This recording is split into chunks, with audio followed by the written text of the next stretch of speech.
Hey, dummies. A while back, you guys explained that SCUBA is an acronym. It stands for Self-Contained Underwater Breathing Apparatus. Did you know that the word TUBA is also an acronym? That stands for Terrible Underwater Breathing Apparatus. Power out. TBTL. Hello. Did you say hello? No, I said hello, but that's close enough. What kind of trouble are you two brewing? Oh, we're just shooting the shit. It's not every day you get to yak it up with a for real radio star. Oh, no, podcast star. Radio's dead. I am not going to talk about myself. I'm going to talk about you. And if I talk about you, I think I'm going to talk about me. You know, it's just living truthfully in imaginary circumstances. What is this guy trying to do? Is this supposed to be what Bozo's thinking or saying? What guy? It's Bozo. Bozo did it. Bozo did what? Bozo did the dub. He's doing the dub. Bozo is, not a guy. Have a good show, dummy. It's what you do is so important. Well, all right. Hello, good morning, and welcome, everyone, to a Tuesday edition of TBTL, the show that just might be too beautiful to live. Everybody wants to be the beast, but they don't want to do what the beast do. My name is Luke Burbank. I'm your host. I'm a professional. Look it up in the book. Coming to you from the Madrona Hill studio, perched high above the mighty Columbia. Bring it back home, baby. Bring it back home. My goodness gracious. I am so ecstatic to be here at the Madrona Hill studio. It's a beautiful Tuesday. Oh, Ma, Pa, it's just beautiful. Looking out over the mighty Columbia. Of course, in the, I don't know how many days it was, 9 days or something that I've been gone, things have really gray gardened out here once again. This is the cycle of my life now.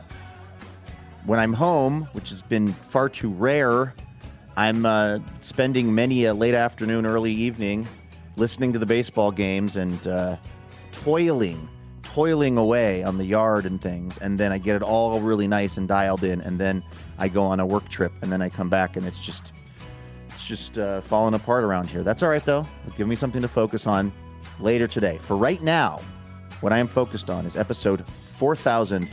Listen to this, 500 in a collector's series. Let the fun begin. 4,500. 4,500 times this has happened. Well, 4,499. And now today makes 4,500. We love a nice round number on the program. Oh la la! And we're there with 4,500. I read an interesting story in the New York Times today. The headline, "She thought Lady Gaga bought her art. Then things got strange." Well, I guess this is the part where the art gets made. It's actually kind of a crazy story about the art world and also people impersonating Lady Gaga and things like that. Now, the story that I did have planned for you all today involved someone at the TSA being stopped by security because they had swamp crotch. But then I read in on the story a little bit. That's the term we use in journalism. I read in on the story and I realized it was utter BS. It was from the New York Post. And it was based on a Reddit thread. So swamp crotch fell off of the list, and somebody impersonating Lady Gaga for art moved to the top of the list. And anyway, that's what the plan is for today. Oh, the other big part of the plan is to talk to this guy, longest-running co-bro of the show, maybe best known for his depictions of the tall ships. He's got riz, like he just does. He's Andrew Walsh, and he's joining me right now. Good morning, my friend. Good morning, Luke. I wasn't coughing while you were talking, was I? That didn't happen. Not that I heard. Okay, I think everything was solidly muted. I was just coughing so loudly that I wasn't sure what was going out over the air and what wasn't. I think I'm fine, by the way. I'm not sick. I just had a little spell of a little dry cough there. I had a little kennel cough there for a second, but we're good. I'm hoping that you can still hear in my voice a little bit of the residual effects of having been in Las Vegas for a weekend. This is, I guess, for me at age 49, what happens on the rare occasion I let my hair down. It takes a long time for my hair to go back up, I guess. Because, Can you put my hair back up, please?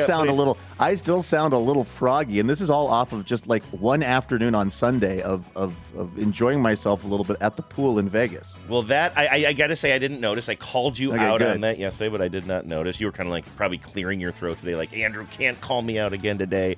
I can't have that happen. That supposed confidant and colleague of mine throwing me under the bus on a Monday morning. Repeatedly. God, I was telling Genevieve yesterday about about how I totally threw you under the bus when all you wanted to do was tell a simple joke about break time in hell.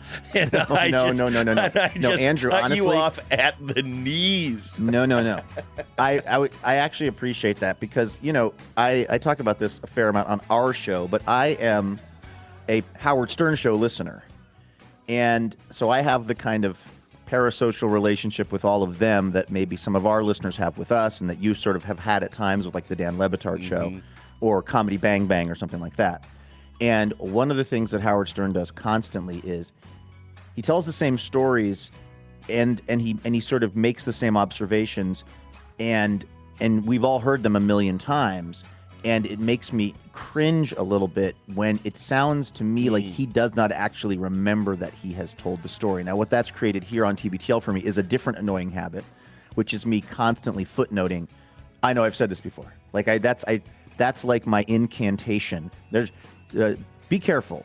If you were to play a drinking game where you took a drink every time I said, we've discussed this before, or I know I've told this story before, or what have you, you'd have, alcohol poisoning by the end of the program. That's my way of trying to inoculate myself against the feeling that I have listening to Howard Stern when he tells another story about growing up on Roosevelt, Long Island, and how his parents were the only white family that wouldn't sell their house.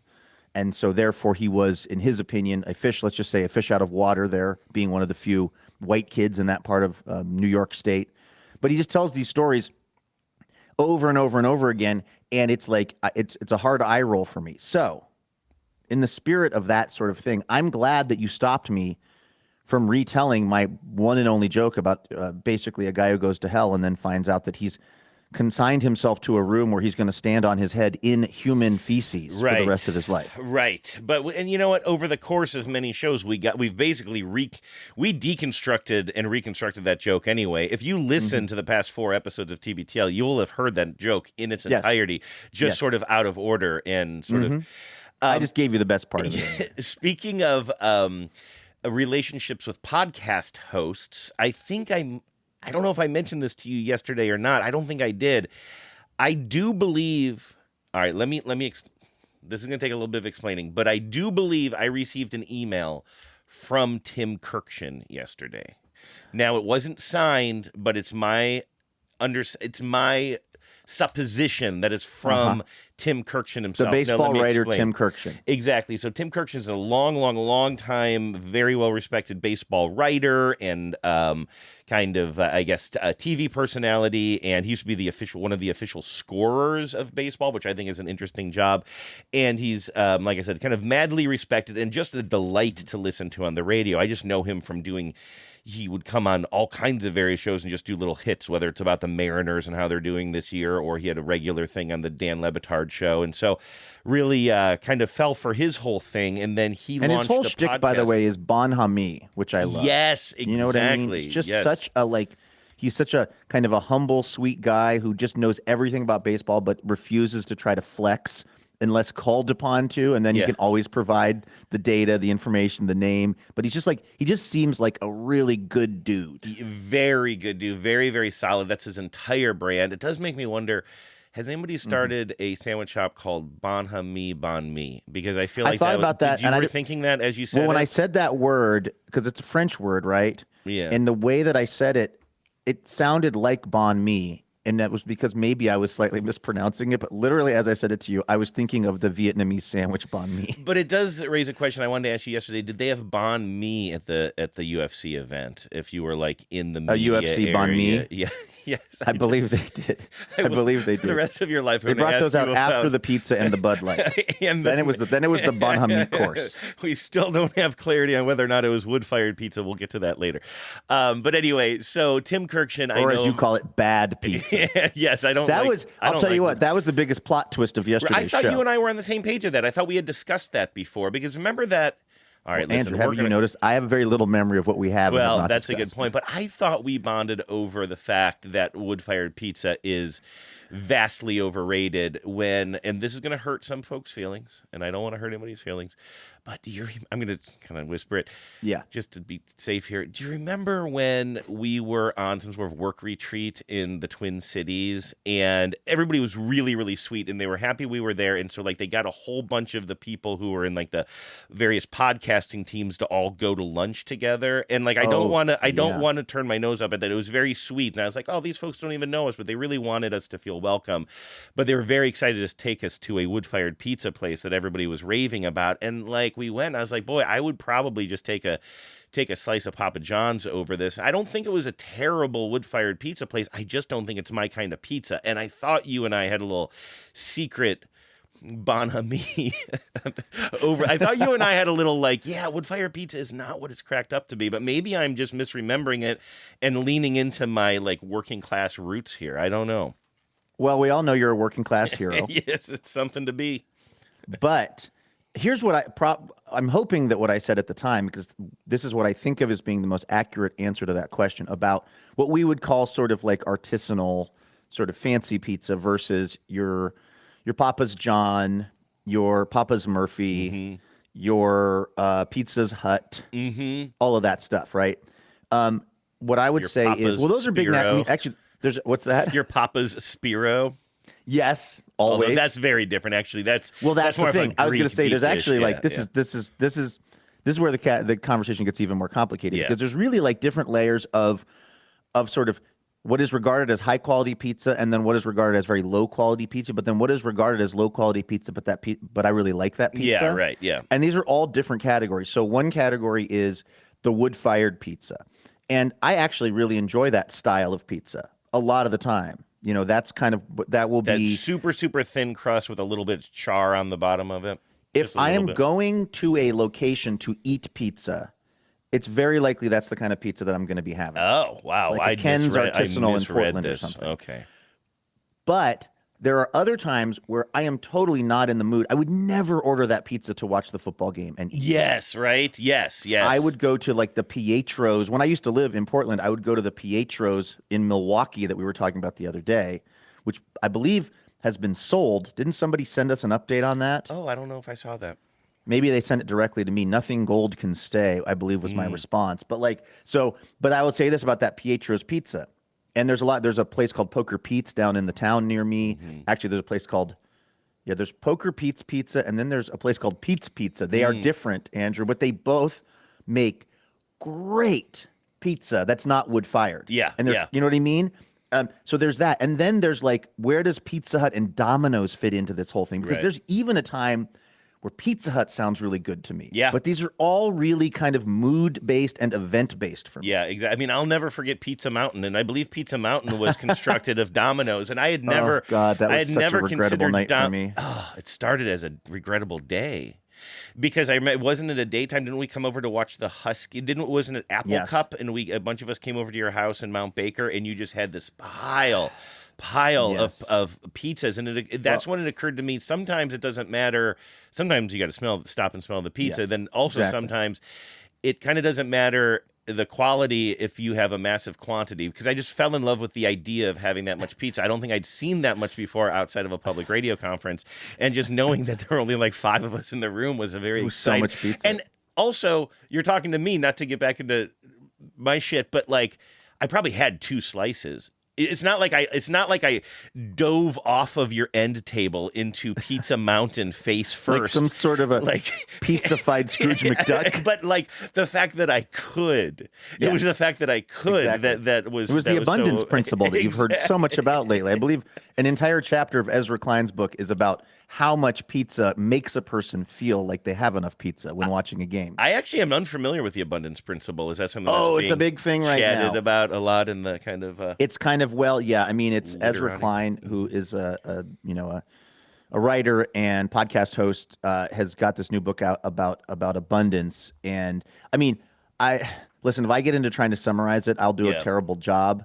But it's one element of it is the question of like, have we overregulated things? Now, it's not a libertarian argument by any means, by any stretch, but he is part of this. I would say he's YIMBY adjacent. Like, he is a person who I think has looked at at the places where, for instance, there's not enough housing, and it's also very, very difficult to build new housing because the way that the zoning laws and various laws are used often by people who already own housing in an area so as to stop development. And it's under the guise of environmental concerns and other things. But anyway, just the book, I haven't read all the book, obviously, but I've heard it discussed a lot. But this idea right now, there's this, if you hear the word abundance being thrown around in liberal circles, it's this discussion of like, how do we grow things and how do we make enough things for everybody? And we can do this. It is possible. It's, it doesn't have to be a sad story. This can be a story about abundance. But anyway, back to pizza abundance. Yes. That night, and I might be mixing two nights together because there was when I feel like Pizza Mountain ended with me titanically drunk and extreme. This sounds like a Dave Eggers novel, but it's not. Titanically drunk and extremely regretful. Because I know there was one Husky game that our friend Drew McFrizz, R.I.P., was over at my house in Mount Baker because he was a big UW fan. He went to the UW like I did. And what I remember about that game was that I think that the Huskies lost it in a very dramatic fashion. That might have been against Arizona. And I remember, I think I'd also ordered a lot of pizza, but I'd also had a lot of alcohol. And I remember getting to a truly unhinged point of yelling at the TV that was like not kind of cute or fun anymore, like for people in the room. Like if you're watching the game by yourself or whatever, and one is getting really worked up, that's one kind of thing. But in a group setting, I was just yelling things at the TV that I think I really don't stand behind. I think I was being personally really mean towards certain players. I don't know what I was doing, but what I remember was there was a moment where I could just tell everybody else in the room was kind of like, is this guy okay right now? Now, I don't know if that was... You think Drew McFrizz was at that one, too? Because I wonder if maybe I wasn't. Was he at Pizza Mountain? I don't remember him being. This is okay, a well, long that time. means these were two different events. So that's okay, because that means... That's fine. That means that I think my meltdown, my crash out, as the kids say, I think my crash out happened maybe in a smaller group. I think it might have been me and Drew and like an ex of mine. And that was at least there were fewer people to observe it. And then did my neighbor come over for Pizza Mountain with their kid? Do you remember that? That might be it. I remember you had some neighbors that I think you really liked, right? Or trying to impress, sort of. Kind of. I had a neighbor who then I roasted mercilessly on this show because of the fact that one of my neighbors was in a band that kind of had a moment in Seattle in the 90s, and they're still doing it. They're still playing the music, but if you go to their website, it's very clear that he wrote all of the hype information about the band, but in the third person. Oh, I don't remember. See, all of he this was the same neighbor that scammed me out of half of a fence. Remember that whole situation? Oh, okay. So this is a different neighbor. I remember there was some couple in your neighborhood that you sort of got a couple crush on. Oh, Michael and Farrah. Yeah, I thought you were talking about these guys. Okay, I love them. yeah. Okay, yeah. We love them. This was my other neighbor fence situation, yeah. Who like basically I was going to. There's this very sort of rotted fence between our yards, which made the backyard of my old place look kind of a little run down. And so I was going to build a new fence. I was going to basically pay someone to build a new fence on my side of the fence, on my property. And my neighbor got wind of it and said, "Oh, why don't we go in on the fence?" And so then somehow I ended up paying for half of this fence, which was just the regular rotten fence with some random boards nailed against my side of the fence, which looked totally goofy. And like everything was better on their side because like their side of the fence like looked pretty okay because all the weirdness was happening on the part that faced me. And yet I still had to give him money to like sort of fix up his jank fence that, again, remained really dumb looking on my side of things. This is why my dad, ironically, had a mug famously that said, "Love thy neighbor, but build a fence." I remember I've mentioned that in the show a lot because as a kid, I did not understand it. And the older I get, I think I do, which is develop good relationships with your neighbors, but also draw a line at some point. Well, because this was the same neighbor. And by the way, I know I've told this story before. I don't care if you step on the punchline, Andrew. I'm telling it. No, this was the same neighbor who, remember, they had break time's over. Enormous. Sorry, go ahead. That's just shorthand on the show for we've done this enough. Okay, break time's over is the new safe word. It's the new safe phrase. It's the new cacao, where it's just letting me or you know that this has gone on enough. Yes, no, go this ahead. is the same neighbor who had this massive, out of control holly tree. That was like one of the biggest holly trees I've ever seen in my life. Holly is, I mean, put aside whatever Christmas merriment it's awful. Is associated with it. the 364 other days of the year, it sucks. It sucks so bad. It's so pointy. It's pokey. I don't like it. No, I don't even think birds want to land in it. Like, it's a weird. I don't even know why it really exists. Again, it got so lucky that it booked the Christmas gig somehow. Yeah, that's the right. only thing that's good that's ever happened associated with holly. And so, but because of that, it's an annoying tree to deal with. And these guys had this totally out of control, overgrown holly tree that was clearly in their yard and on their property, but then had overgrown so much that it was hanging well over into my yard, so that when you'd walk up those endless stairs to the front of my house, you'd have this whole giant thing. And then one day I see, they've hired a tree trimmer. Oh, this is really cool. There's somebody out there trimming the tree. And then when the tree trimmer leaves and I look at the tree, I realize he's only paid to trim one side of the tree. Of his tree.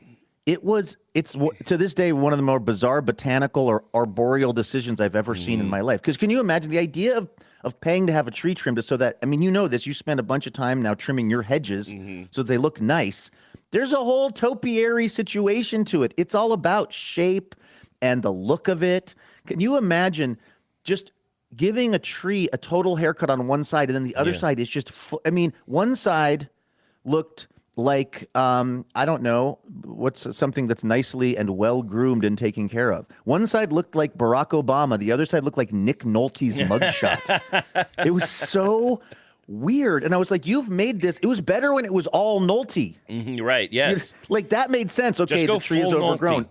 Give it all the berry. You can't do half and half because you didn't want to pay for the other side of your own tree because it's hanging over my property. Like, what a dick move. Yeah, that is. It's weird. Like looking at you, Cole.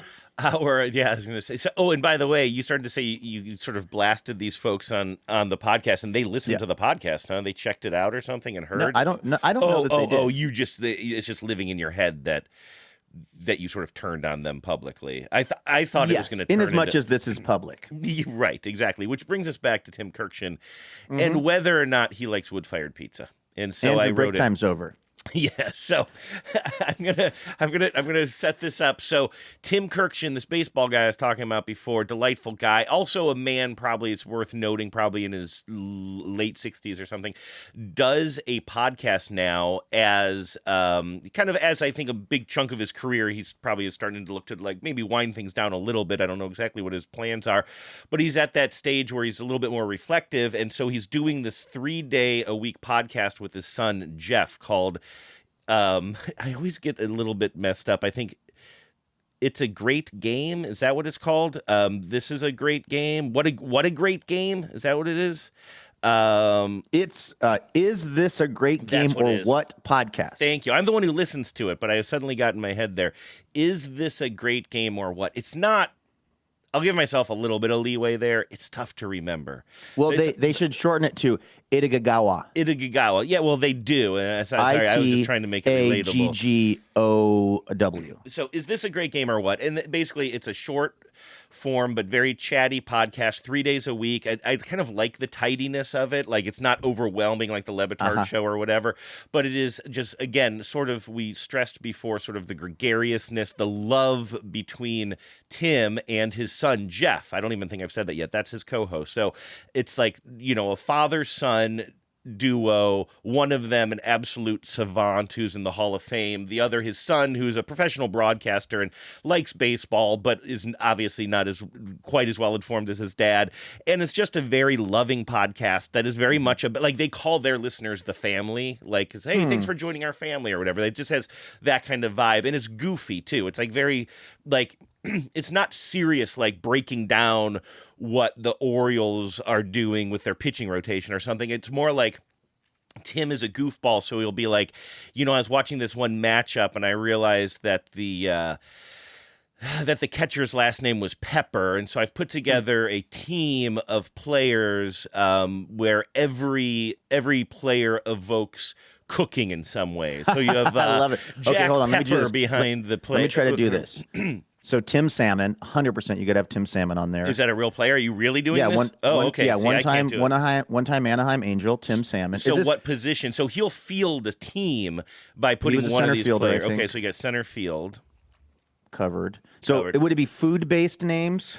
I'm just using this as a sort of an example that I've made up on the fly. But so, yeah, something like that. You could do food-based names, or it could be Ricky Spatula, if you were doing like things you found in the kitchen or whatever. But this is the kind of vibe that he does, which is like, I love it. He'll field a team based on some silly premise that he made up and only he cares about. Or if there's some sort of like great pitching matchup where you had like, and again, I'm making up names because I don't trust myself to even try to grab real names, but like if you had somebody named like Chester Black going up against Luke White, like the black and white matchup. We could have Bud Black. That was a real pitcher. Is that a real pitcher? Okay, there you go, Yeah. Bud Black. And is there a pitcher named White? Like There he wasn't a would be pitcher excited that I about remember, that. but I think there was it Devon White? Was that an outfielder? That I don't know. I've never even heard this podcast, and it's my new favorite thing, Andrew. Oh, in fact, I love these lists. While I'm talking, I remember I grabbed a little snippet of this and sent it to my friend when I was first listening to it, and I was like, this is so good. And I grabbed the little clip on my phone. If I can find that, I'm going to scroll while I'm talking to you and play for you maybe an example of what I'm trying to talk about here and the delightfulness of the show. But they also call the people in their audience who are like super, super, super kind of honed in on these specifics of like various baseball players and weird matchups. They call them seam heads, like people who are just like really into baseball and looking for these goofy sort of like kind of little word games, as I was just describing. And so I had a question for these baseball savants, I don't know, a month or two ago. Okay. And I wrote in. I remember this question. I told you this off air, I believe. So yeah. I sent this in via their web form, but because I thought this might come up again, I actually saved the text of what I wrote in. And I wrote in, I'm relatively new to baseball. Luke, you're going to love this. I'm giving the life story that you've heard a million times. I'm relatively new to baseball. I didn't start following until my mid-30s, and I'm in my late 40s now.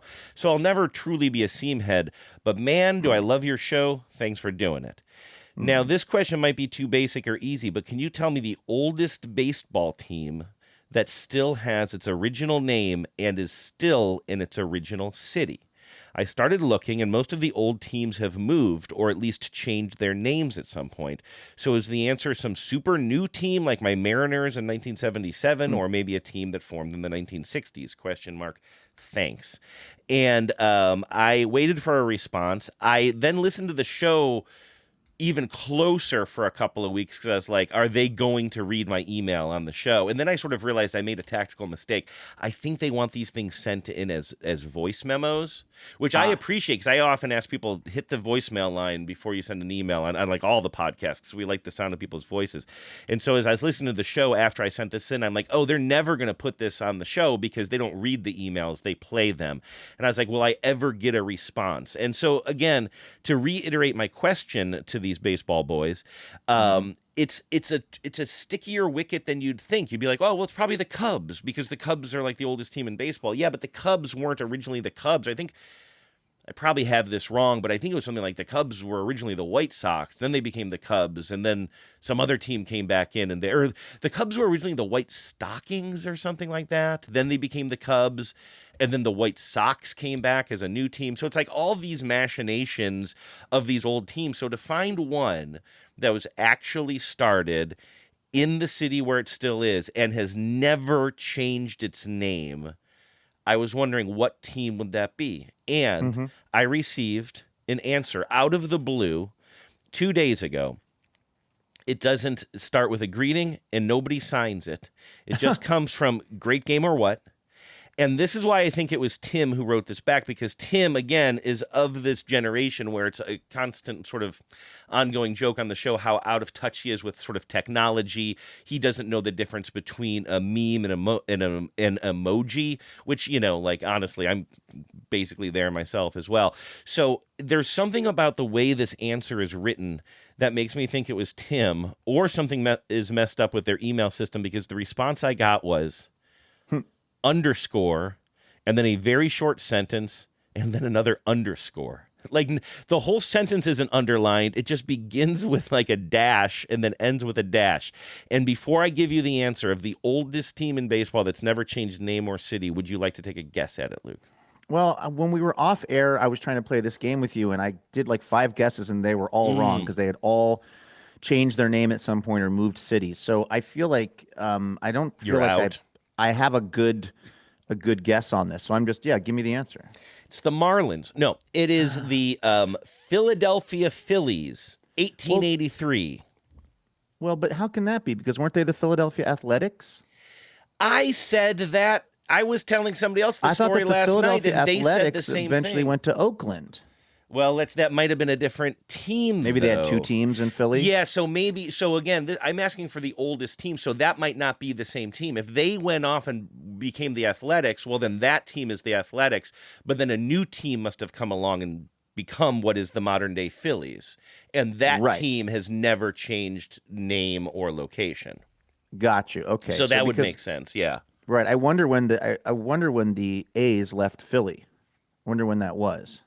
Yes, that I don't know, but I guess that if the A's left Philly and continued to be the A's, then that team is the A's, and that is not the answer to my question. Yeah, so it would be the new team that would replace them eventually in Philadelphia, I guess, were the Phillies, although I did not know that history about the A's. The A's were founded in 1901 in Philadelphia, Pennsylvania.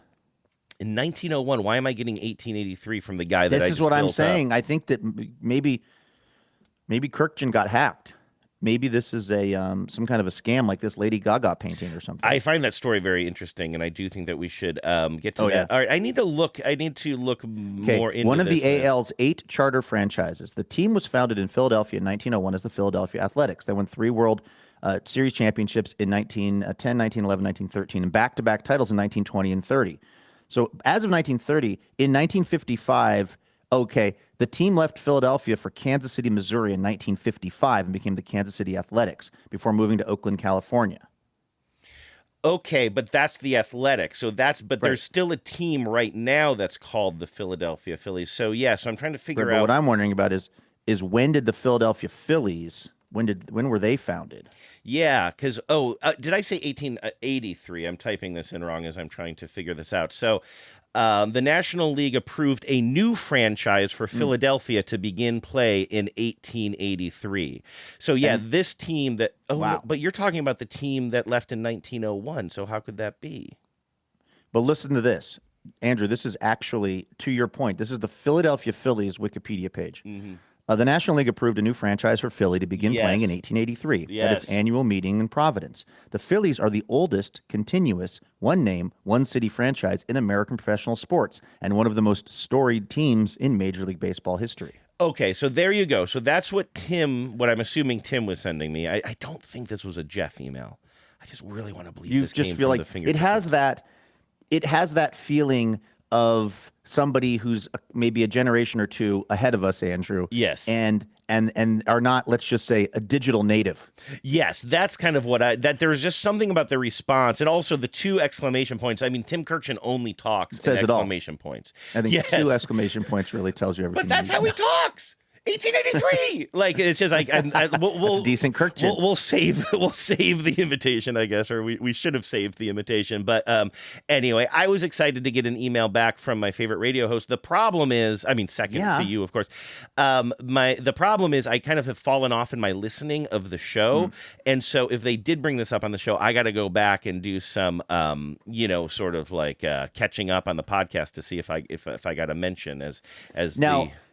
How big of a Mariners thrill fan. would that be for you compared to, working on this show or being do they pay you to do the KUOW thing? I think there's a stipend, There right? is There's a an honorarium. stipend, which I'm always surprised by, but yes, there's So a stipend. being it's funny because I think I already know the answer to this, but this is a show that you and I do that against all odds does actually have some people who love it and support it and make it possible.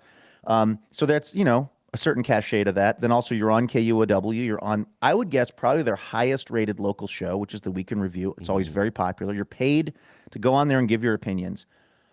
And yet, do you think having Tim or Jeff Kirkjian read your message or play did you say you actually did send in a Vmail kind of a thing? Well, I sent in the email. I should have sent in I'm bummed that I didn't. But if you were referenced on this show, would that be for you probably the most high-profile thing, or at least the most excitement that you could feel about your place in the media landscape?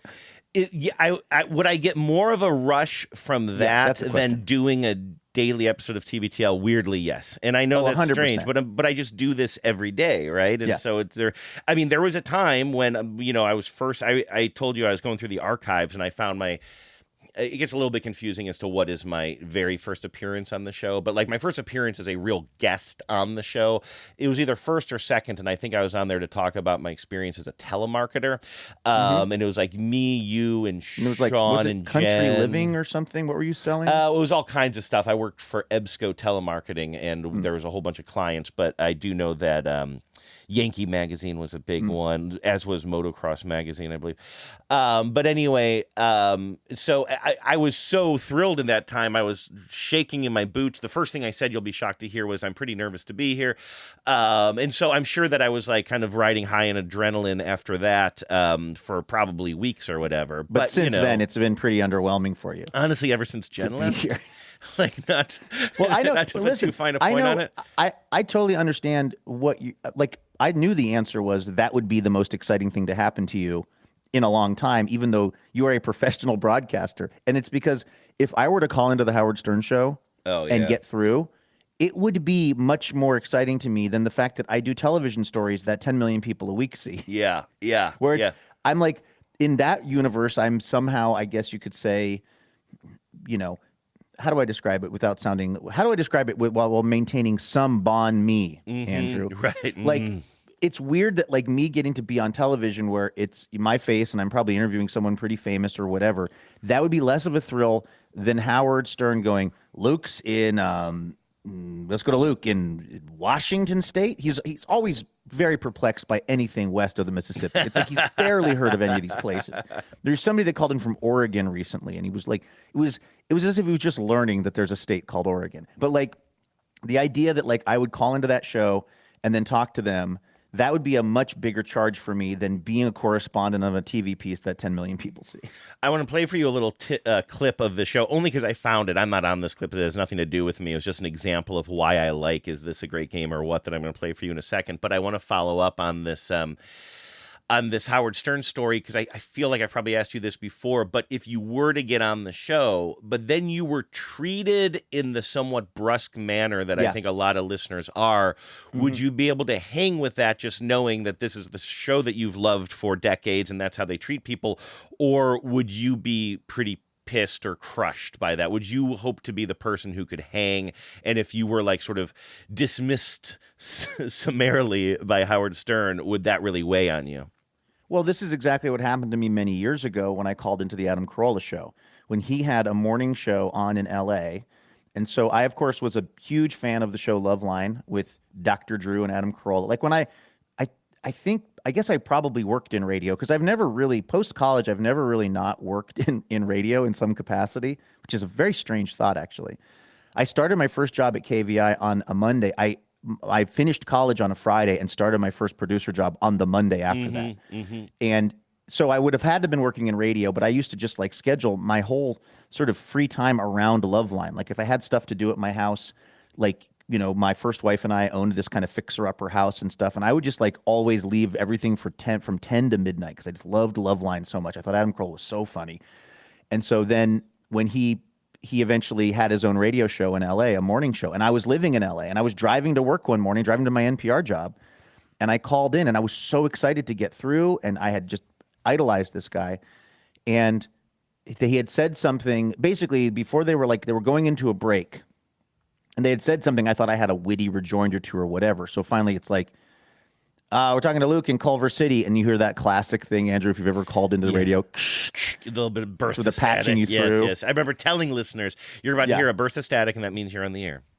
I mean, thank you for your service, by the way. You may board the airplane first. I feel like producers, first of all, I don't think we do much phone calling anymore into radio shows, but I always find it interesting when hosts, I think Stern's got this problem. I don't think he's ever been patched through. I don't think he knows that happens. And he'll say, so-and-so, you're on the line, and then they'll be confused, and then he's mad that they're confused, and I'm like, nope, somebody should have told them about the static. But I get through, and I say to Carolla, I go, I know you guys were just talking about, and I'm about to get into my riff, which in my mind, this riff is going to be so good, the whole crew is going to start cracking up. They are going to absolutely lose it, and they're going to be like, I don't know who this guy Luke in Culver City is, but we got to get him on the show. Like, this is this is a rare talent. And no sooner have I said, I know you were just talking about this, that I just get completely blown up. He's just like, I hate it when people call in. We're not talking about it anymore. I hate it when people call in and they're trying to talk about something that we're done talking about, and just like dropped me and went off for like 2 minutes. And I was just like sitting in I at the time had a Volkswagen Cabrio. My ex-wife was still in Seattle with our Subaru Outback because we had not fully moved to LA yet. I'm just a guy living in like a Craigslist rental, driving a Volkswagen Cabrio around, who just got completely shut down by like basically his radio hero at the time. Just because you started with sort of a verbal tick as an entree, because it's the way people talk. You're talking about this. You're trying to sound conversational. That's how people talk. And he used that as an excuse to shut you down. Like I had forgotten about this story. Your retelling of the story is so traumatic that I blocked it out, because you had told me that story at some point and I completely forgot about it. Yeah. So to apply that, I guess, to my Stern question model, is you would, again, hope to be the one who makes it through. And it would devastate me, which is part of why I probably would never do it. Also, I would not be able to have any chill. I would not be able to just call in and just be like, Luke, a guy who lives in Southern Washington. I would at some point have to be tempted to like shoehorn in that I like work on this show, CBS Sunday Morning, that they all watch, weirdly enough, right? Like, it's that would be actually kind of relevant, though, yeah, because they talk about it. Kind of, but you never know. I mean, that's one of the things that I've learned. Sorry, are we really in the weeds today? Speaking of the weeds, man, Andrew, it's painful for me to sit here talking to you, looking at my yard and what's happened to this place since I've been gone. But anyway, one of the things that I've noticed about the show is they all watch CBS Sunday Morning, which constantly makes me think, oh, maybe I'll do a story and they'll be intrigued by it and talk about it. But also, they have literally no idea who any of the correspondents are, including, like, famously the Bill Belichick interview, which was a guy named Tony DeCopel, who's one of the, like, main CBS News people. He's, like, in the top, like, 5 people there. He's an anchor. He's on like, CBS This Morning, I believe. So, like, so much more famous than me. Like, he's like our version of Dan Rather. And he did this interview that became, like, legitimately viral, insanely talked about. And I've not heard anyone, and particularly on the Howard Stern show, they've talked about it at length. At no time did anybody use the name of the guy who was interviewing Bill Belichick. It was like, which in that particular case, I thought it might actually be notable because the way that he was asking the questions was part of the story. Like, if there was one time where I thought maybe we do, you know, if we were Howard Stern or his producers, we would note the name of the person doing the interview. It would be this time because he kind of became part of the story, but they didn't. They never used his name ever. And that's when I realized no matter what story I do, even if they were to ever see a story and have a reaction to it, they would never even realize who had done the story. Yeah. Like, they just don't process the story as having anything to do with the person doing the interviewing and the walking around. Just funny, I told you this, I think on the air, maybe off the air, that I was listening to the Lebitard show at that time, and they also, of course, you know, went to town on that story. It's a huge story in that perfect intersection of culture and sports, right? Here on Public Radio, we like to bring you the intersection of sports and culture. Calm down, Bob Siegel. I love the intersection. I love the intersection of something and something. Nothing like a good intersection. God, coming up right after this, the intersection of science and culture. What I was going to say was I don't think they ever identified him by name, but they definitely focused on the person doing the interview on the Lebitard show. They focused on the person who was doing the interview of the Belichick thing because they just savaged the way he talked. Every guest that would come on, they'd play a clip of it and say, "Is this how people talk? You tell us. Is this how people talk?" And be like, because they kept playing the one line, which I thought was sort of disingenuous because they were what's the guy's name again? The correspondent, Tony DeCopel. He was quoting from the book. But he refers to Bill Belichick's business partner and romantic partner as his muse. But I'm doing a terrible imitation of it. But that line is from the book. It's kind of like his muse. It's like the dedications or something, right? As she. What's her name again? I'm blanking on. Jordan. I want to say Hunter. Catalano. No, I'm kidding. That's a joke for my so-called lifers. Hunter. That was the name of one of the characters on that show. Jordan Hudson. Hudson, thank you. Sorry to put you on the spot there. But my point is they were just... I felt that Lebitard's show, for the sake of comedy, was being a little disingenuous. They were making it sound like the correspondent that was his writing but it was a quote from the book, and they cut it off right before he said, as she is described in Bill Belichick's own words or whatever. But they were just like so savage about his sort of like kind of, I don't know, nasally read or the way he was emphasizing certain things. So that hold the tracking of these stories is kind of weird too. These TV stories. I think I've sort of drifted over time into being more that way with the read, because when I started out, I think I thought I was going to remake CBS Sunday Morning into Vice magazine. Like these stories were going to be just like, or like something like Radiolab meets Vice magazine. So it was going to be like deconstructed, where there's going to be footage of me and the person I'm interviewing, like talking before we do the interview. And the way that I was going to read the VO part, that the copy was going to be really like just conversational and approachable. And then you do it enough and you realize like, oh, it's kind of got to cut through in a different weird way. Like if you just talk normally, if you read the line normally, you sound like way, way underexcited about things. Like you sound, I don't know, depressed in some way. Like it's just strange. There's something about you need the way that you read the voiceover of the story to kind of keep up with the visuals. And somehow that involves yelling way more than is normal. And so like, there's nothing more embarrassing to me than being in a hotel room, which I often am, but I'm retracking a TV story. And it's like, I know that anybody who's in any room that's sharing a wall with me or that is above or below me is hearing me literally yelling. Like it's the strange, and it's not really how I talk, certainly like in this moment on the show, maybe a little bit more like the beginning of the show where the energy is ideally a little bit higher, but it is its own strange category of verbal communication that would be totally unhinged in real life. Like if I was ever talking to you the way, like I just recorded the voiceover tracks today, Andrew, for a story that I'm working on about mayonnaise.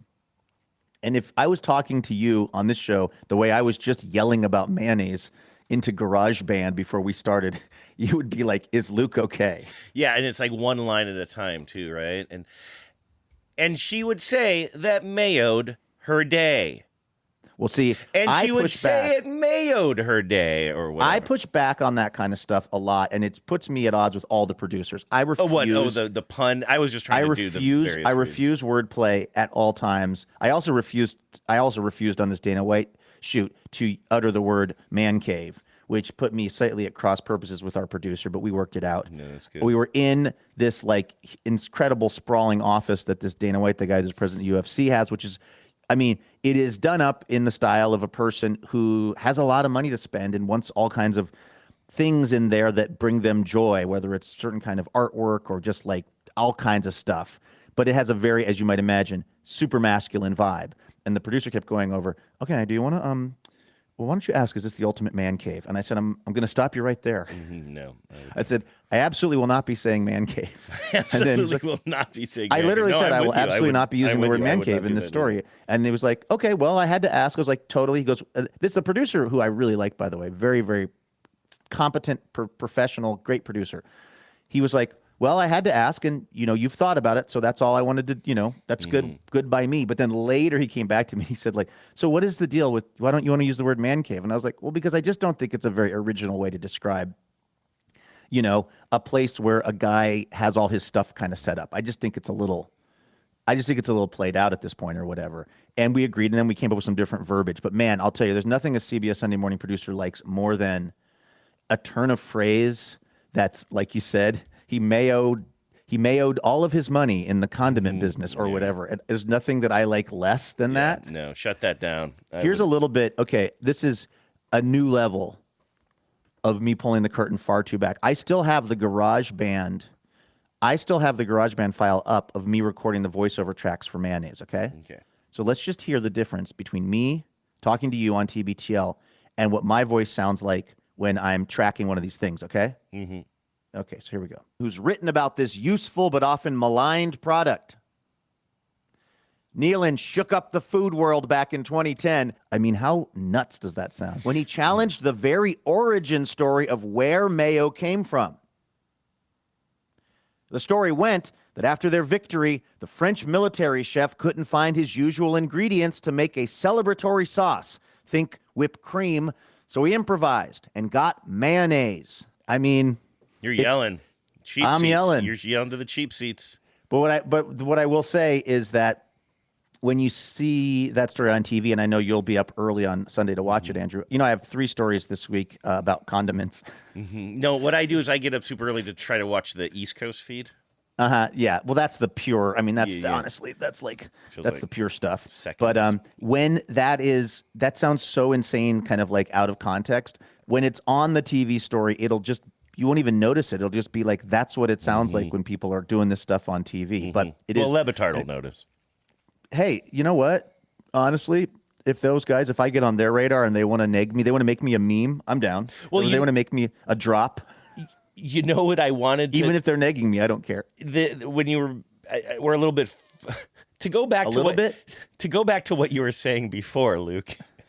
Isn't that what got you kicked off the Corolla show? Yeah, exactly. To go back to what you were saying before, there was a little part of me, I mentioned to you that I sent this email in, because I sent this email because I really wanted the answer to this question. I was like, it's just sort of like, I just wanted an answer more than to be on the show. And I believe it or not, I don't think can I tell you this is maybe the weirdest part of this story, and I'm just remembering it now.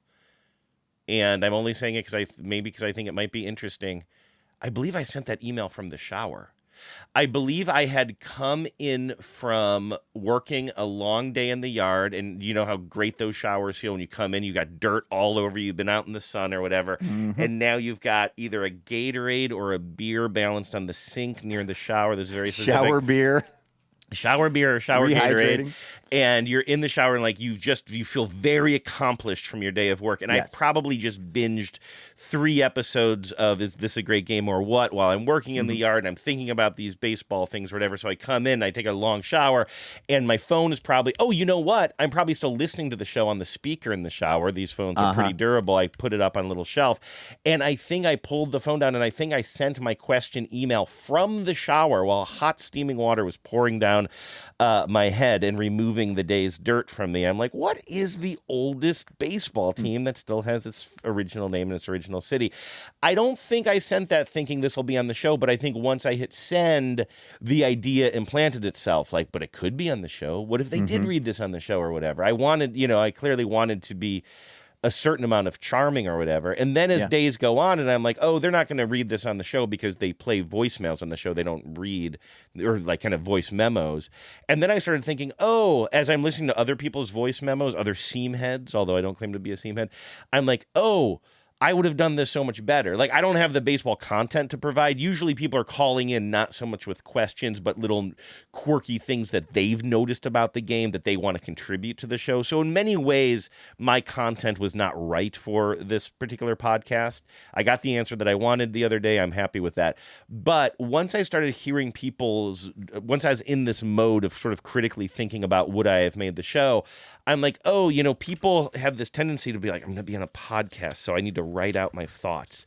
And then they say, I have been a seam head since, and it's just like, it's so reedy. You know what I mean? And I'm just like, if I were doing this, I'd go into my little studio, I'd dial up my microphone. I don't know how you dial up a microphone, but I would do it.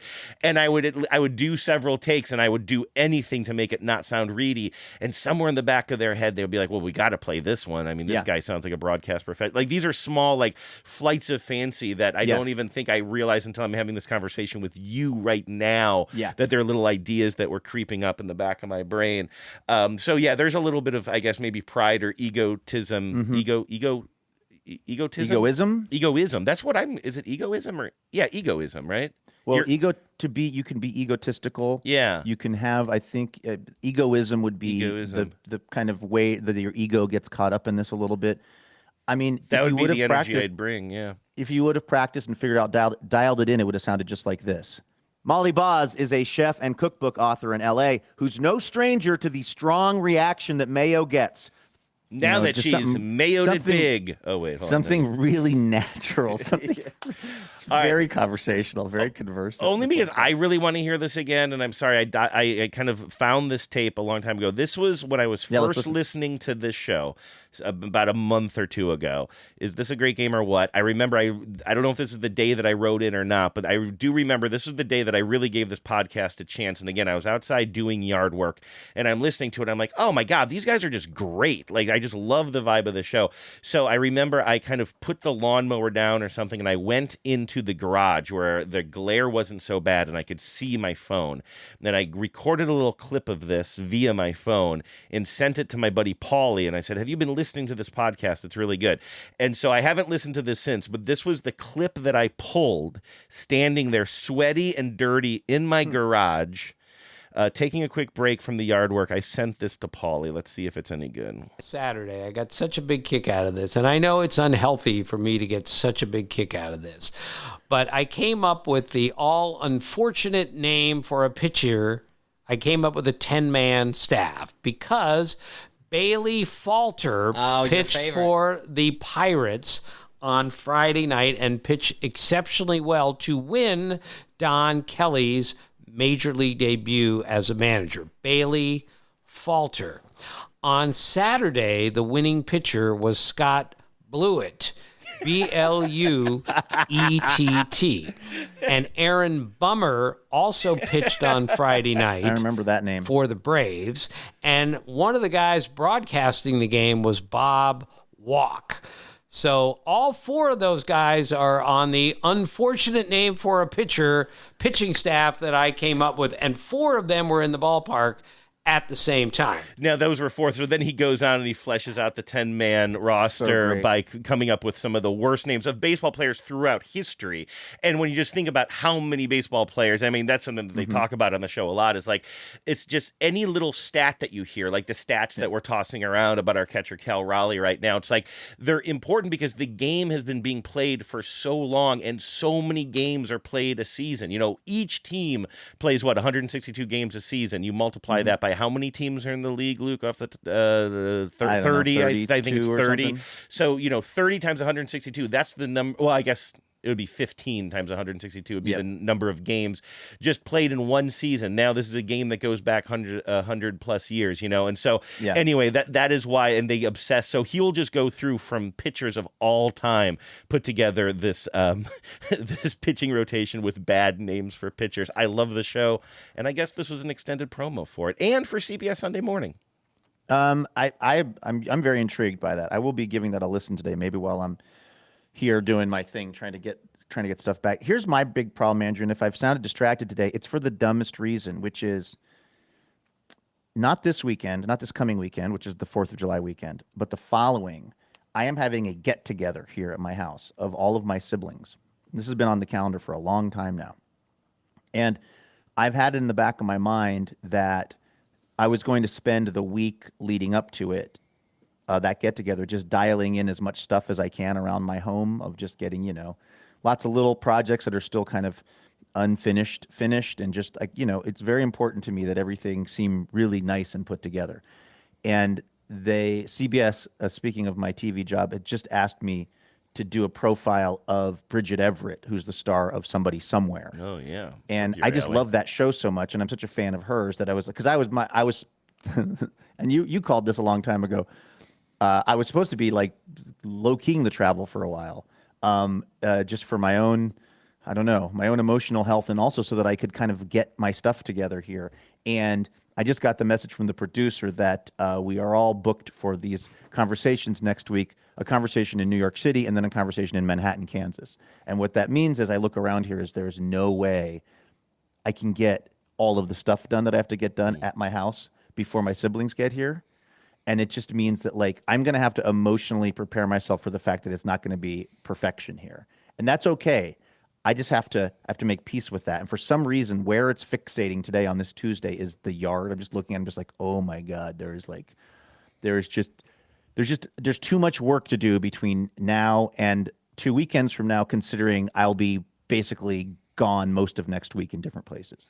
Are you considering hiring somebody to take care of some of the basics of it, though? I would, but the one problem is I already kind of was a little bit brusque with the guy that I did have going. I think we talked about that. Remember, because that was I thought he was kind of messing with me a little bit. You wanted a startup fee, basically, like a gym membership? Yeah, and the price kept changing, and I kind of felt like it was, the price felt a little dynamic to me, if you know what I mean? Based on demand or whatever. I didn't love that. And I could have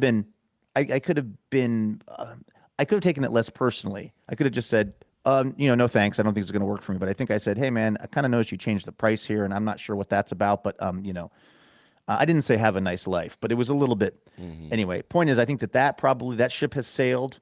So, yeah, if I was going to try to get somebody out here. And the other problem is, again, I'm sorry, this is so boring. It's just taking you into my brain right now. The other problem is the timing of everything. What I was really thinking my move was going to be was next week. So, when starting on Wednesday, Thursday, and Friday, it would be I would start on the project not start on the project, but I would do basically I want the yard to look really nice. But the thing is, if I let 5 days go by, everything changes. Like if the lawn is nice and mowed and it's edged and everything's good, 5 days, it's totally out of whack again. So the key was to try to get it all dialed in Friday morning. That would be everyone's showing up on Friday. I had pictured myself Friday at noon, finishing the last little trim of something and then taking a shower, possibly emailing the Tim Kirkchin show. By the way, there's not a show whose name changes more drastically based on the emphasis than that show. So you have, is this a great game or what? So if you ask it as a question, it's like you're trying to find out if this is in fact a great game. Is this a great game or what? But if you say it the way that they intend it, it is so celebratory. Is this a great game or what? Yeah. In fact, is there a exclamation point in the name of the show? I don't know. I don't have it in front of me, but it needs that. That really changes. Instead of it just being the question of was that in fact, did we watch a great game, or is this sport a great sport? It really goes, the more excited you are, the more, positive the whole thing is. But all that is to say, I had this whole plan of basically getting everything kind of to this really nice, well put together, well trimmed, et cetera thing. And then my siblings were going to show up, and then we were all going to hang out and we're going to have a great weekend, and they were all going to think that I'm cool. That was what was going on in my mind somewhere. And now there's no way for that to happen. And so I have to just kind of change my, I don't know. I have to do a little internal work in the next couple of weeks because the funny part is none of them care. This is totally 100% self-created by me. But my siblings' love for me is in no way dependent on if I've put down landscaping rock in this one area that I'm looking at right now. That is not important to them, but it is somehow important to me about their conception of me. Well, I think, it's pretty clear from our conversations on this show that you obviously admire, you talk about your brother-in-law's taste and skills in a lot of various things. And so it's important for you in the same way that you admire other people in your family, that they admire you. Also, you're putting so much, we talk about the coat hook moment. I don't know if this fully applies here, but you've been specifically living alone in this place that doesn't have a lot of let's just say drop-in traffic from friends or whatever, and you've been all the work that you've been so lonely, and all the work that you've been doing is sort of well, someday you're, I don't know how much you're picturing it for yourself, but you're picturing it I'm gonna have people over, and it's gonna be a pool party, and it's gonna be this thing, and everybody's gonna think this thing about me or whatever, and you've been imagining that moment. I don't have that with home projects around here, although I will, and again, all home projects Genevieve gets the credit for. If I even get an associate producer credit on those things, it's a little bit much, but I am proud that the house is painted now. When you were over here, I pointed it out to you, it was this sort of really nice, kind of too. Putty color when we bought it. Now it's this gray. I did nothing about that other than help Genevieve pick the color, but she hired the people who did it and whatever. So, but there's a sense of pride there. But for me, it's cleanliness. It was a few months ago now. I know Genevieve had a couple of her colleague and his partner came over for some drinks, and there was a Friday night, and I put all of my work off for the day because I was well, the number one thing is I can do the newsletter at midnight, but I can't clean when they're here. Right. And then and just and if I know somebody's coming over, even if you're coming over, and I know, well, you're probably only coming in the front door and then walking down here. You're not going in these other rooms, but you never really, bedroom. You stop in the bedroom, you just kind of roll around, see where the tragic happens, and just but I'm you don't know if somebody's going to poke their head in here, and the idea of having a house that is unkempt or that has cat toys all over the place or whatever, I just hate that. In fact, somebody kind of popped by the other day, and when she left, I was oh my God, the kitchen floor is so dirty. I would have loved to have cleaned that floor because it's just I don't know, for me, it's it's very much cleanliness. Like I want it to be. It's never going to be fancy, but at least you know that it's not going to be like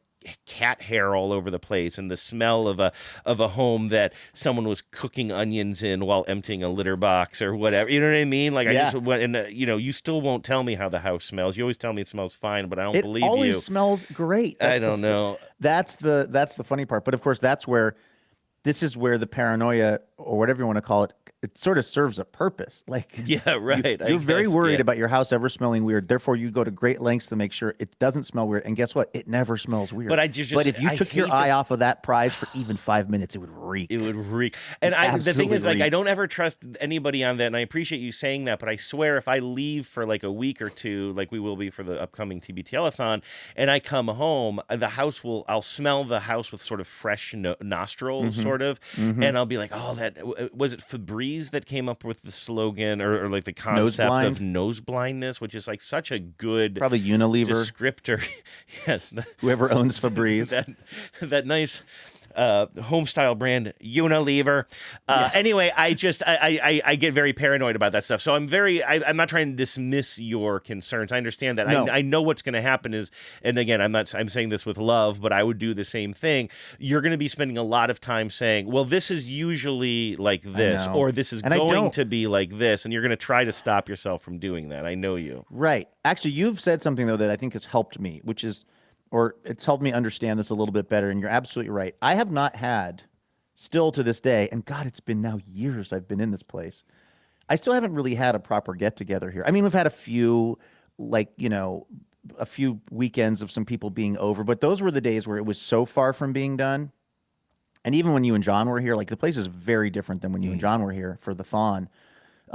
In terms of just how finished certain parts are. So like before it was like there was not even a chance that I could like unveil the home or something. Oh, it's so funny when I say that, if this is a little 1930s cottage, right? It's a pretty humble place still. It has really cool views. That's kind of the main thing. But I don't think I was conscious of that, but you're right. All the time that I've spent here doing stuff and paying people to do stuff and just dealing with it, it's been with this thought of like, and then when people come over, there's going to be this moment where we're barbecuing and the hot tub's going and the river looks great and this and everything's going to feel right in my world, and all of this expense and hard work is going to pay off and be rewarded and be noted by people. Yeah, noted. Yeah, and that's a really dangerous way to propel yourself through this kind of stuff. And unfortunately, it is the thing that I use. Like when I don't want to deal with something or I feel frustrated or something, it's like, well, how do I push through this? Well, just keep your eyes on that prize of like someday this is all going to be worth it.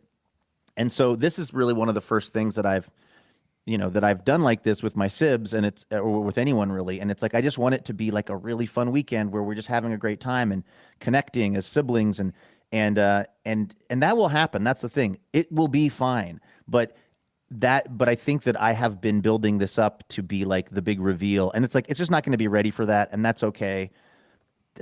I need to make peace with that. It's not a hard launch.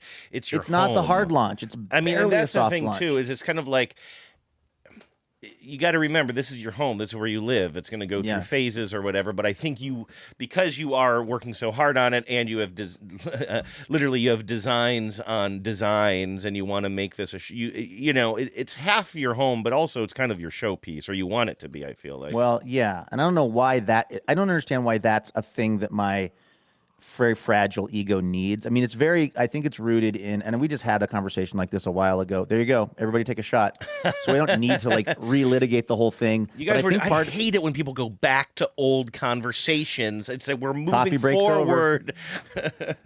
But I think for me, because of how I grew up, and by that I mean we lived in a rental house my entire life. My parents bought a house. I was already in college, I think, or maybe post-college. But we lived in a very humble little rental house, and there was a lot of kids, and it was great. I got so lucky. I'm so glad that I lived in the humble rental house that I did, because I could just get on my skateboard and go like anywhere in town. I could jump on the bus. I don't think they called it the E-Line then, but like I lived right by Green Lake. Like that was ideal for me, but our house was a little run down from the outside. If I had friends and they were like, should we hang out at our house or your house? It was always like, how about your house? I just kind of, it just didn't feel, there was something about the kind of version of the home environment that I grew up in that made it very important to me when I was an adult to very much kind of control my home environment. A, own the home. B, get it set up just right. Like not even just like mostly okay, but like exactly the way I want it. Like it's definitely like, it's a bigger deal in my life than it should be. And it's very much about playing out some kind of a childhood thing that, again, however, and again, I also want to clarify, I mean, our home was like, it was totally fine. It wasn't like it was run down or something or like a big mess or anything. Like it just somehow in my adult life, my home environment is exceeding. And you know what's interesting? So is it for my daughter. Like when I was just visiting her in LA, she has her little, she's like, you know, she's got a place she's renting with a roommate, and it's like she's already got it so dialed in. The roommate has already said, this place has never looked this nice. Oh, because she moved into a place that already had, like her roommate had already lived there. Yes, the roommate was already living there. There was a room available, and like now she has like remade this whole thing in her particular style, and like, you know, and she has really, really great taste and everything. But just like her old man. But you know what I mean? Like, so it is, I mean, the term showpiece sounds so, like, that just sounds so gross, except it's kind of true. It's like, and even, but look, we'll say this too, and then we can seriously wrap this up because it's enough already. But I got up this morning, you know, I've been gone for however many days. I've been in a bunch of different places, and I got up this morning and I walked out and I had my cup of coffee and I stared at the river and I really felt good. Like, so it's not total craziness. It's like I do get a real strong kind of emotional feeling, or I feel somehow soothed by being out here in this nature and stuff. I think the biggest part that I'm still adjusting to is that unlike the house in Bellingham, unlike the house in Port Townsend, unlike the house in Seattle, or I guess my first house in LA or whatever, I'm kind of on this very strange chunk of land that's very difficult to figure out how to maintain. It's just constantly trying to go to seed on me. Whereas all those other places were in major cities where you just had the plot you had. And if you worked hard on it, like your yard is looking great. And I haven't even seen the latest mulching, the mulchification. But the backyard is rough. As we're having this conversation, I'm like, oh my God, last time I mowed, I didn't do the backyard. And it's that, if it makes you feel any better, it's that we're in that period of summer now where the sun is like kind of directly hitting all the lawns, so the lawn's starting to turn a little bit brown. It's not that nice, beautiful green lush that it was like a month or two ago, but it's still unmowed back there. And it's not even, the whole thing isn't even fully a lawn. So it's just like, it's got that wispy, long grass. I looked over my fence the other day and I turned away in shame. So, but like, you know, you could, if you spent a weekend, you could tame that thing down. And if you got your whole yard area kind of dialed in, it would, with maintenance, kind of stay dialed in. And that's always, I've just never lived out in a weird kind of it's weird because I have close neighbors. It's not like I'm not in the country, but there's something about trying to figure out how to stay on top of the yard situation here that I still haven't quite figured out. I guarantee you, though, you say that, but I mean, for where we live now, I guarantee you, if you lived in this house that we live in right now, the backyard would not be what the backyard is. You would have already probably torn down the garage. I mean, literally part of our backyard right now, when we moved in, was more of a driveway for an RV. Now it's a little bit more like a lawn, not because we dug it up and planted seed, but because I'm just hoping that life will find a way. Like, in a certain, like, so just to be very clear about this, yes, we have a plot that is a designated plot, but it's also like 2 levels. There are some railroad ties that are falling apart. Like, I guarantee you, if you had moved into this house when we did, the backyard would not be what it is right now. Right. You would have torn it all down. I probably would have gotten kind of obsessed. But I guess, yeah. So anyway, I actually appreciate, I don't know, the listeners are probably like, again, Burbank with the whole, I don't know, house anxiety thing, but I appreciate you putting some context around it. And you're right. I think I have been building this up into being something that somehow is the payoff for all of the time and energy and effort. And it can't be that, and it won't be that. But my siblings are the loveliest people I know. I mean, that's one of the things also I feel really lucky about. I have siblings who I just love, you know, to the moon and back, and they do not give 2 bleeps if every single little section of my lawn and yard is somehow like Sunset Magazined out. You know, they don't care about that. It's just going to be fun for us all to get to hang out. So I need to kind of I need to just focus on that and Bridget Everett and the work of Bridget. This. I'm glad you brought that back up because I did have one more question. No joke about this, which is the Bridget Everett of all of this. If I'm wondering what the line is, because this was clearly very important to you that you have this time, and also you're just coming back from a road trip that was like extended by a day, and I believe you were on the road for like 6 days or something. Road trip before that I think was 10 to 20 days or something like that. It's been pretty crazy, and so you've been looking forward to this time that you were going to get your yard in shape and spend some home time. What is the line for you as to what assignment you were going to say yes to? Were you geared up to say no to almost anything, but then it was Bridget freaking Everett? I said no to an interview with Maddie Matheson. You know who that guy is? No. He's that chef. He's on The Bear now, but his thing is he's kind of kind of a renegade chef from Canada. He's very popular, has a lot of tattoos and stuff. And that was proposed, and I said I just don't have the bandwidth for it right now.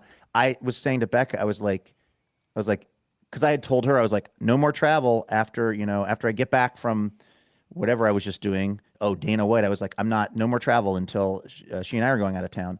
And she goes, yeah, right. And I was like, no, seriously. And then I called and I said, well, looks like there might be some more travel. But I go, I would only do this because I love Bridget Everett so much and I love Somebody Somewhere. She goes, well, what about Barack Obama? I go, okay, well, yeah. She goes, what about Michelle Obama? I was like, yeah, okay, that also. Howard Stern.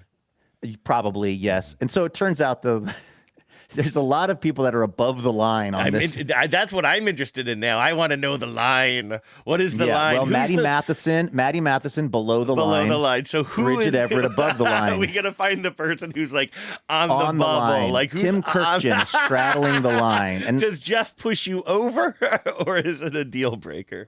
I don't know. That's a really good question. Yeah. So I don't know. I'm kind of. Yeah, I was tempted to. Once I realized the real so I had said yes to this, and then that was because I thought we were only filming in New York, and I thought we were filming for one day in New York, so I could fly in, do the interview, fly home. But then it's like we're also filming in Manhattan, Kansas, which I don't know if you're familiar, Andrew. Not the number one direct flight destination. Yeah, right.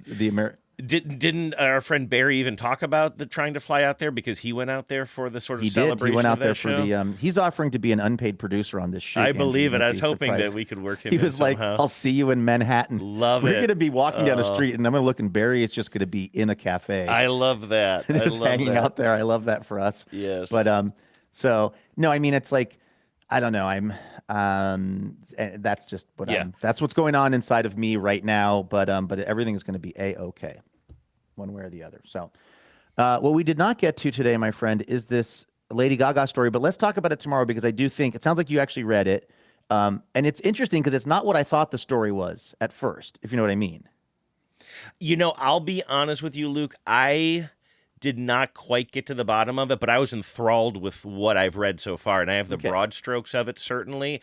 And so I'm just sort of now getting into some of the legal implications, because I'm confused about what the legal implications are and what fraud is and what fraud isn't. But I will tell you this, I am very interested in it, and I do think it's an interesting topic as far as, like, what is the responsibility as a buyer to truly represent who you are, and how it's different for the art world than it is for, say, a Ryobi lawnmower.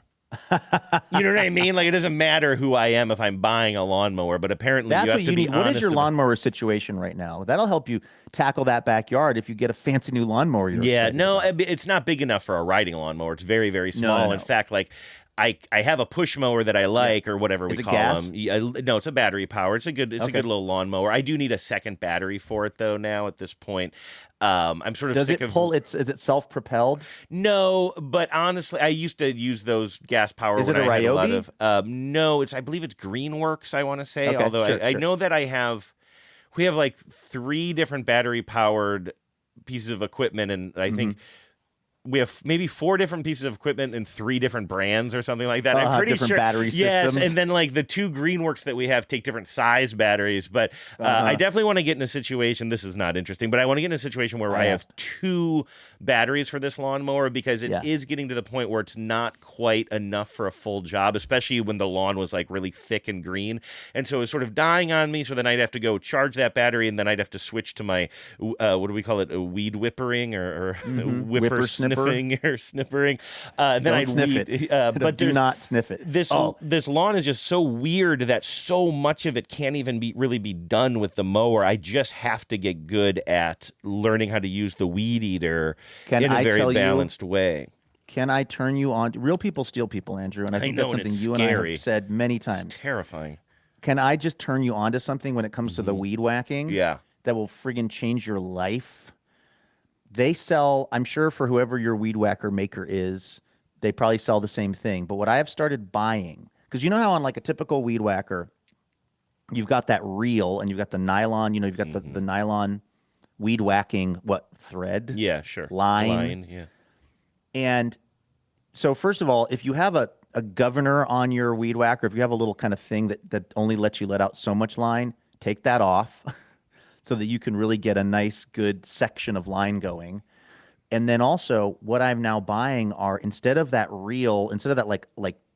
a mile of that line that you keep kind of pulling out so often, it's just, imagine like maybe a foot long section of line that actually folds in half.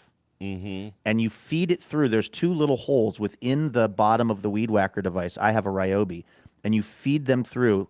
So you have one folded over piece of string that's going out one side, and a different folded over piece of string that's going out the other side. So you basically have these two really long doubles up string things. But what's great about them is they're super powerful because there's two of them as far as like knocking stuff down. But they don't break, because what I was using for a while was an actual rigid, like blade thing. Oh, you can also buy yeah. these like rigid blade things, Yep. which are very cool. Like they just friggin' take everything down. But if you hit them against anything, they just shatter immediately. Shatter. Yeah. So you're just like, if you're just doing grass with them, they're totally great. But as soon as you hit like a little bit of a rock, they break. Well, you know what doesn't break against a rock is a string, is a section of line. So these things that I'm using it's a section of string, but it's just more like hardy than the string that constantly comes out, because otherwise, I mean, that's the whole point of the string, why you need the reel, is because it keeps on wearing down. This just doesn't wear down. It doesn't wear down. I think it's maybe made out of something a little different. It just doesn't wear down quite as fast, although it still does. You still have to swap them out, but like it just, if you're dealing with like some kind of longer grass or some things where it's just like you really need this thing to be burly, it is so effective, but also it does not break as quickly, or it doesn't wear down as quickly as the other stuff. But it is so much better and more effective than just like the traditional. Plus, you know how like allegedly back in the day, if you had the like normal stuff, you can make more come out by like banging the bottom of the weed whacker on the ground. The one that I have now is super, super cheap. It's by a brand called Works, WORX, sure. and it came with the house. So I'm very appreciative of it, but I don't think I'm going to outfit this thing out anymore because it's like you can't bang it down to extend it. I have to stop it, flip it over, kind of like grab it with my hand and pull it out. Like it's a very, very rudimentary. It's like my first weed eater level of weed eating. Right. Yeah. It's like one step up from a weed eater that you give a child to they learn. Can pretend. Exactly. In fact, I should mention that like little soap bubbles do come out when I'm using it. So it's got those, when you push the lawnmower, there's a little thing that pops all the little stuff right on top of it. Exactly. It's so cute when we see you out there. Like it's almost like you're a grown-up doing stuff. Yes. I'm going to play for you. I'll wait for the end of the show. I'm going to play for you. I believe break time's over. Andrew. Yes, no. After we say goodbye, I'm going to play for you this audio for a Weed Terminator commercial from 1994, which is exactly this. Is like blades that you can install in your weed eater instead of string, and it begins. You won't know this as the listening audience, so I need to tell you this. It begins with a man apparently lowering his lawnmower into a lake in order to, I don't know what, to either get some weeds that are down there or just to demonstrate how difficult it is to use a lawnmower Is he trying to mow the kelp bed or something? Let me take a quick listen to this, then we'll play the whole thing. Okay. Would you go fishing with a lawnmower? No, that's why. I see. Why are you using fishing line for your weed eater when you wouldn't go fishing? Actually, honestly, that's not the worst sales pitch I've ever heard. I kind of missed the pitch there, but yeah, well, you're just seeing this guy on a dock lowering a lawnmower into a lake, by the way. I love it. It's really good. I love it. All right, let's get out of here. Yeah, we gotta go. I don't know what we're doing. All right, everybody. Thank you so much for listening. We're going to be back here tomorrow with more imaginary radio for all of you. So please, if you can, hop on the line with us. In the meantime, everybody have a great Tuesday. Take care of yourselves. Good luck with whatever your other endeavors are today. And everyone, just be nice to yourselves. Cut yourself some slack. Realize that the people who love you, they love you, regardless of if you have mowed all the dandelions on the parking area that used to be for an RV at your house. Even if you haven't done that, the people that love you still love you, okay? Let's all remember that. Okay, we'll try. All right, have a great Tuesday, folks. Go Mariners, and please remember, no mountain too tall. And good luck to all.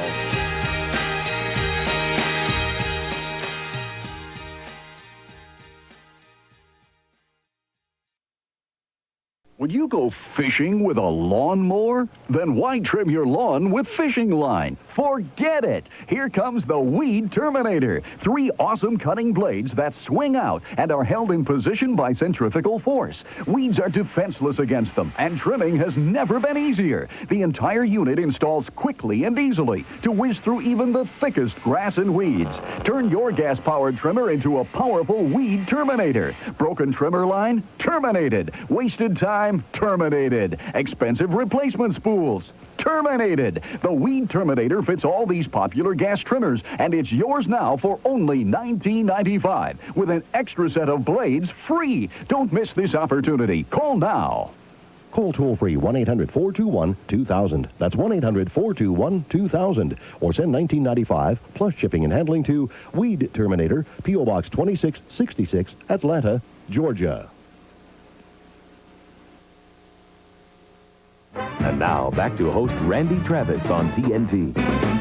Power out.